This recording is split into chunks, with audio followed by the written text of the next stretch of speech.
Alright, cats, welcome back to Graveyard Graham's Midnight Ride. Oh boy, headed to work at dark 30 in the morning, and gas just jumped 20 cents while I was asleep.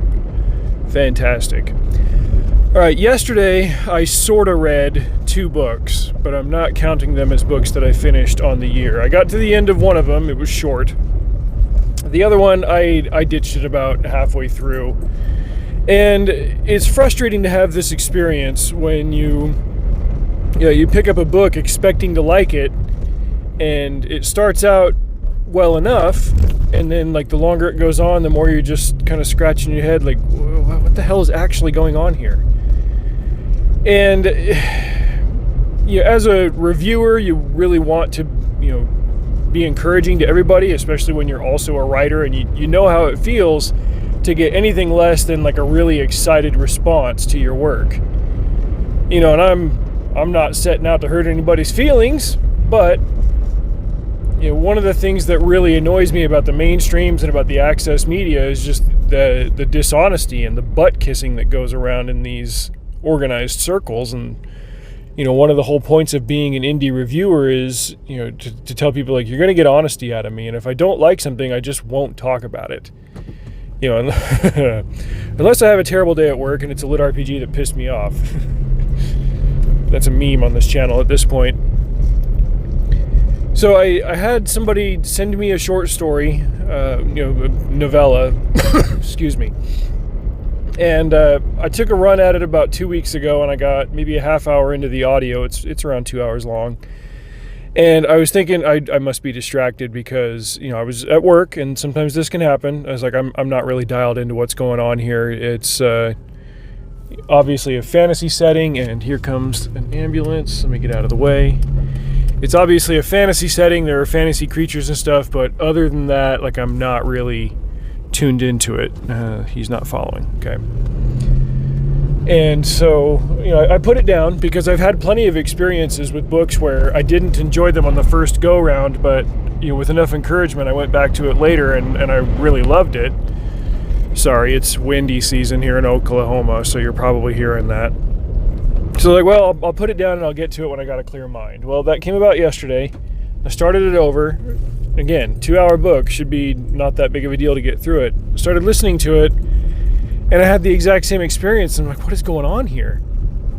And so I kept like pushing through, and I got to the end of it, and it's just thought, yeah, it's me. Like, I'm not meshing with this book. And I hated that, but that's the truth. And I know that this author, who's an associate of mine through the larger social media network where I tend to play and make my sandbox, was very excited to hear what I had to say about it. And I don't want to disappoint anybody, but I've got to be honest. So, if I ever find myself following up with this individual, I'll just let him or her know, like, here was the experience that I had with it, and that's why I didn't say anything. That's why I didn't tell anybody who you are or what the title is. Because, if I throw out something negative like that, even if it's not that, like, oh, the book was bad, if it's I didn't mesh with it, then maybe somebody else going into it will expect to have that experience, and it'll sully their reading of it. So, I'll let it alone. It wasn't, offensive or bad or anything like that. I just couldn't get into it. So, wish this individual the best. Hope that the story is, successful. But, if I'm going to read hundreds of books in a year, I'm not going to just fall head over heels in love with all of them. And that brings me to the second one, which I will name, just because it's better known in its genre. And funnily enough, like, as I finished it yesterday and then listened to one of the streaming shows that I follow, somebody like sent a super chat to the host of the show recommending this same book and explaining what it was. And I'm like, okay, people are talking about this, and I'm sorry, I'm fighting something right now. People are talking about this, and the concept sounds really great, and there were parts of the execution that were great, and there were other parts of it that just fell apart.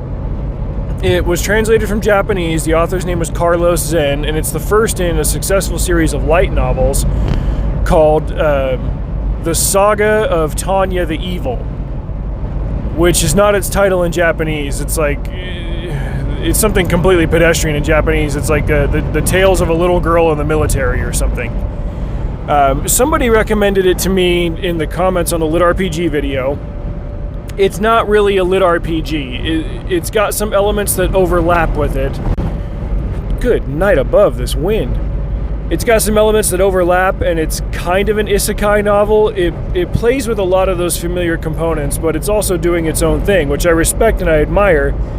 It was the way that it was written that made it hard for me to really wrap my head around what the heck was going on. Basically, the protagonist is a guy from our world, 30-something salaryman is what they call them in Japan. Guys that wear suits and ties to office and do serious office work for salary. A company is downsizing, and since he's a numbers guy, he's got to identify who they lay off.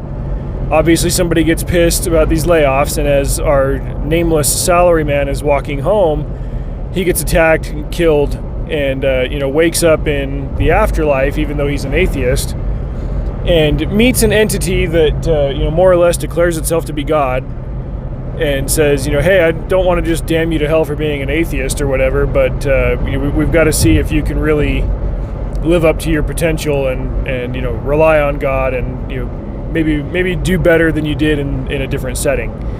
And so he wakes up with all of his 30-year-old salaryman memories and life experiences, but he's in the body of an 8-year-old girl in an alternate 1920s where World War I is happening and they're fighting Germany, and he's a mage named Tanya, and Chudagov, some weird Slavic adjacent name.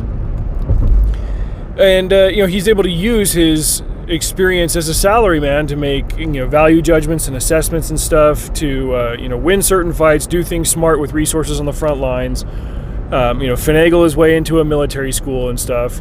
And there are these interesting little asides where it's like a blend of fiction and non-fiction, where like randomly the narration will switch and it's like, okay, is this first person from the salaryman? Is this third person talking about Tanya? There were a lot of POV jumps that were confusing, and I would wager that it's one of those things that makes more sense when you're reading it in print, because I kept getting tossed out of it in the audio version. And the narrator, Monica Rial, did a good job, did all the voices well and everything, but it was too easy to get lost, and there were too many narrative rabbit holes that the story went down, and I decided, I'm kind of freaking miserable trying to figure out the chain of events here. All I'm thinking about is the concept and the description of this story. The execution is a mess. So, I returned to that one. I haven't decided what to get instead. I used my Audible credits pretty much when they come in. I got a book for my son for his book club, and I don't know what else I'm going to get for me, which is fine. I've got 75 titles on my wish list. I'm sure I'll figure it out. Holy crap!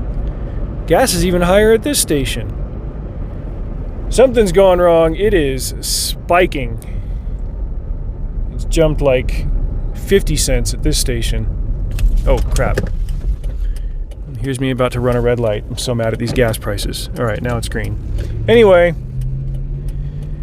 that was my experience with reading yesterday. Sometimes it just goes that way. You don't find winners necessarily. I've got another book from an indie author that I'm going to check out. It should be like 4 hours long. I can probably knock that one out today. And the next big one that I'm going to read this week is Shad M. Brooks' novel, which I've been curious enough to check out. A friend of mine did read it and told me that there was a lot of info dumping going along, and the audiobook is 18 hours. So, there's stuff that could be trimmed, but for whatever reason they're not doing that. But we'll see. Like I expect to get something out of it, and I like Shad on YouTube. I like his medieval history stuff. So we'll see what I can get out of that. But that'll be my reading for this week. I'm going at a decent clip here, and I've always got something that I can read. So I don't want to try to force myself to read 2 books a day. Geez, I don't need to go insane. Plus, I've got enough podcasts and all that. So if I don't enjoy the book, I'll find something to enjoy. But it is the continued stated goal on this channel. Like the whole point is to find something that you'll like. Anybody can find something that they hate. Just look at the high school reading lists. Jeez. I'd be against the Geneva Convention to make kids read Nathaniel Hawthorne in a Scarlet Letter. All right, final reminder, check out crackerstack.substack.com and become a paid subscriber if you want to support the channel.